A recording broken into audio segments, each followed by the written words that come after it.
Di belakang saya ini ada foto-foto orang yang keliling ke Eropa, Asia, Eropa. Ya, ini Anda lihat foto-foto. Foto-foto ini semua ini adalah ketika mereka keliling Asia, Eropa.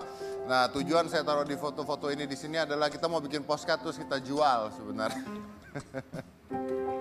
No, ini adalah pasangan suami istri, ya. Dan ini kayaknya lagi viral juga karena mereka keliling Asia, Eropa pakai mobil. Ya, mereka pakai mobil. Jadi mobilnya dari Indonesia dibawa ke Singapura, terus dari Singapura mereka keliling Asia sampai Eropa menggunakan mobil yang sama, mobil Indonesia. Jadi untuk ngebawa mobil tersebut ke Singapura aja itu butuh biaya sekitar 50 juta rupiah untuk bawa mobilnya doang. Saya nggak tahu itu pulang pergi atau cuman sekali jalan doang. Dari sana mereka keliling ke Eropa menggunakan mobil pribadi mereka dari Indonesia. Yang saya lagi bingung adalah kan itu 50 juta ya buat pergi ya. Sebenarnya kan bisa sewa mobil di sana ya. Tapi mereka bawa mobil dari Indonesia. Dan ini adalah foto-foto mereka dengan mobilnya juga. Mungkin kalau mobil sendiri mereka bisa kapan aja mau berhenti, mau ngapain aja bisa. Dan saya punya video sedikit cuplikan tentang apa yang mereka lakukan. Let's take a look at this.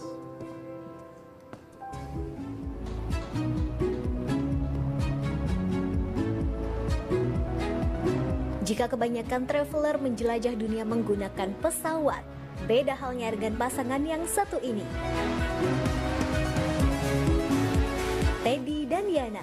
Mereka berdua ini menggunakan mobil SUV untuk keliling benua Asia dan Eropa.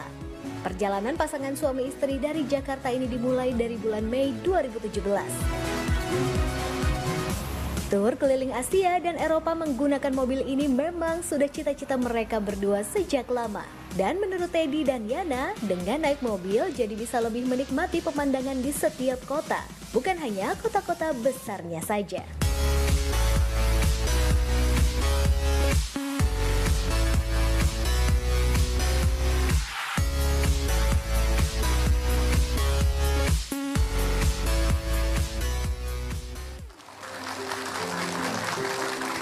Here's the thing.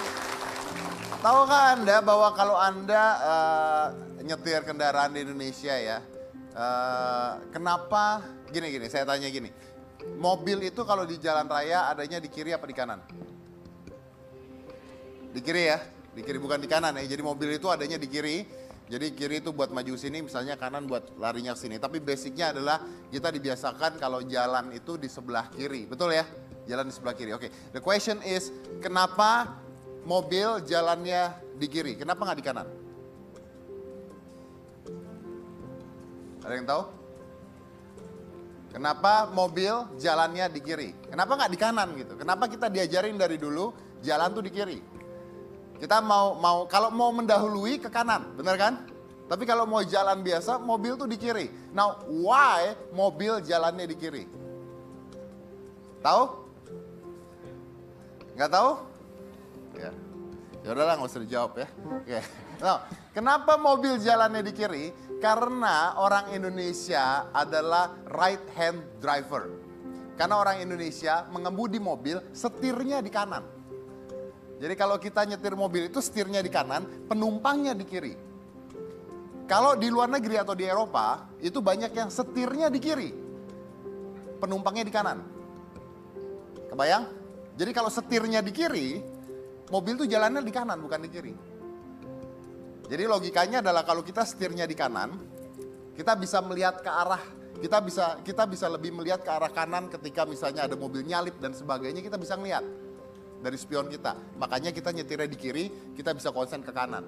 Nah, kalau di luar, setirnya ada di kiri. Jadi mereka nyetirnya harus di kanan. Pertanyaannya adalah, mobil yang dibawa tadi ke Eropa, itu adalah right hand driver. Jadi nyetirnya di kanan. Tapi saya yakin mereka nyetirnya juga harus di jalanan kanan. And it is not easy. Itu susah sekali. Tapi saya nggak tahu, saya mau nanya sama orangnya langsung. Ini adalah Teddy dan Yana.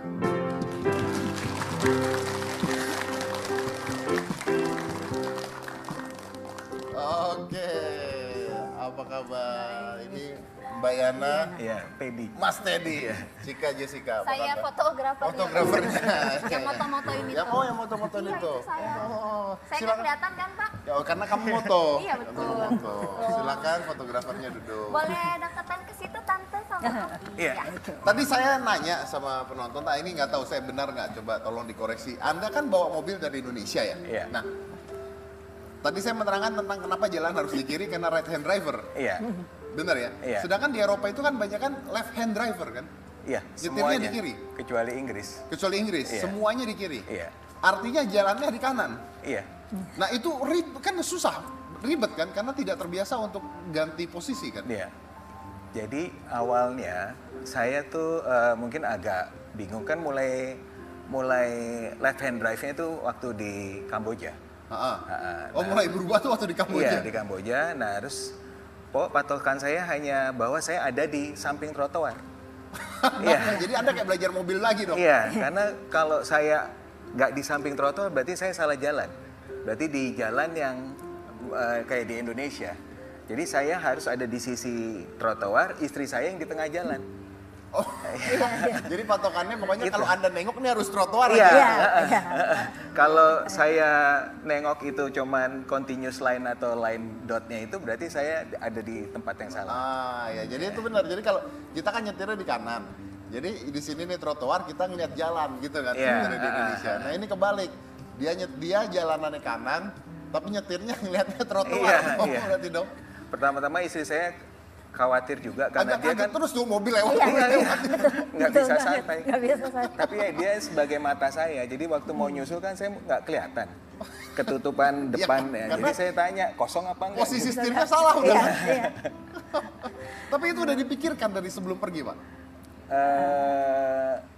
Dipikirkan enggak, cuman waktu kita mulai jalan aja. Jadi saya mesti buat patokan supaya apalagi kalau lagi jalanan kosong itu kan kita kadang-kadang orientasinya juga bingung gitu ya. Jadi akhirnya saya mesti ingat saya ada di pinggir jalan, di sisi pinggir jalan. Di pinggir jalan. Iya. Ibu sendiri nggak agak serem pertama Serem. kali mobil lewat Iya, mobil lewat. Karena biasanya nggak pernah ngadep Nggak depan ada lewat. benar. Terus Yes. bolak-balik ditanya, kosong nggak? Kosong nggak? Oh jadi aneh. Bolak-balik. Bolak-balik. Oke, ya. Nah, tapi mungkin pertanyaan adalah, tadi saya juga ngomong, kan untuk mengekspor mobil ini, Iya. itu kan butuh biaya yang tinggi sebenarnya. Iya. Nah, kenapa nggak uang itu dipakai buat sewa mobil gitu? Jadi sebenarnya memang udah niatan kami untuk kayak curious gitu loh, mau traveling dengan traveling darat, nyupir mobil sendiri ke daerah-daerah yang memang kita belum pernah kunjungi. Jadi istilahnya karena kalau kita naik pesawat itu kan biasanya nyampainya di kota besarnya, di ibu kotanya atau kota-kota pariwisatanya. Nah kalau kita nyupir mobil sendiri, memang kaitannya tadi bahwa kenapa nggak sewa mobil Iya, dari kan luar. bisa aja kan? Sebenarnya ada idealismenya juga. Kebetulan kita kan pakai ban lokal juga, terus pakai mobil yang bisa dibilang bahwa assembling lokal lah ya. Jadi bisa kelihatan dan ternyata memang itu mobil sama ban yang kita gunakan memang handal sekali. Bukan saya promosi ya, tapi kita beli 5 ban baru sampai pulang bannya masih yang 4 aja, yang satu serepnya belum pernah kita Belum pakai. pernah diganti. Padahal udah 60.000 km dan mobilnya tuh hanya kita ganti oli, filter oli sama filter udara. Nggak ada spare part yang pernah diganti, termasuk rem, shock breaker atau Anda nggak takut rusak di jalan bingung nanti? Sebenarnya kalau kita nyupir, kebetulan saya backgroundnya mesin ya, jadi kalau kita nyupir putaran mesin RPM-nya itu normal 3000-an, itu biasanya mobil tuh awet. Yang saya khawatir ya hanya ada paku atau ada batu gitu yang bisa menyebabkan pecah bannya. Ya. Nggak ada kendala sama sekali Pak waktu di jalanan itu? Kita Mogok atau apa gitu? enggak. Jadi saya periksa setiap servis, saya tanya coba dilihat itu pengapian segala macamnya, mereka bilang bagus segala macam. Ya kita yang khawatir waktu di Kazakhstan aja, kita karena 200 km tuh lewat off-road, jalannya tuh maksudnya nggak ada jalanan. Jadi dia berbentuk geras gitu ya. terus ada tanah-tanah, ya udah lewat situ aja. Dan Anda hanya berdua ya? Iya. Heeh, iya. Hanya berdua ya? Lebih banyak memang jalan di keluar ini ya. Banyak tuh kadang-kadang apalagi waktu di Siberia tuh kita ada sekian menit tuh sendirian aja gitu. Nah itu dia, saya bingung deh, kan gini ya, maaf ya, Anda kan berdua sudah berusia Iya, gitu ya, iya. udah tua gitu ya, Iya. kok belagu gitu? 55. Iya. Kok ya kan nekat kan, kalau anak muda gitu kan gimana ini kok ya nekat gitu loh. Sebenarnya ya memang ada kenekatan, tapi sebenarnya gini, memang tidak ada referensi kita pergi ini, makanya ada beberapa hal yang akhirnya menjadi ganjalan. Tapi dengan teknologi sekarang kan kita bisa lihat YouTube, kita bisa lihat blog, jadi dari YouTube tuh kita bisa misalnya dari sini ke sini memang nggak lengkap, tapi Anda seenggaknya tahu patokannya jalanannya ya, kayak tahu apa patokannya. gitu. Oke baik, saya break dulu, kita akan lanjut lagi setelah yang satu ini katanya Cik dia mau masuk ke Thailand dan kayaknya nggak boleh pada saat itu. Iya. Iya ya. Ya kita mau tahu kenapa nggak bolehnya. Iya. Jadi jangan mana-mana, tetap di Hitam Putih.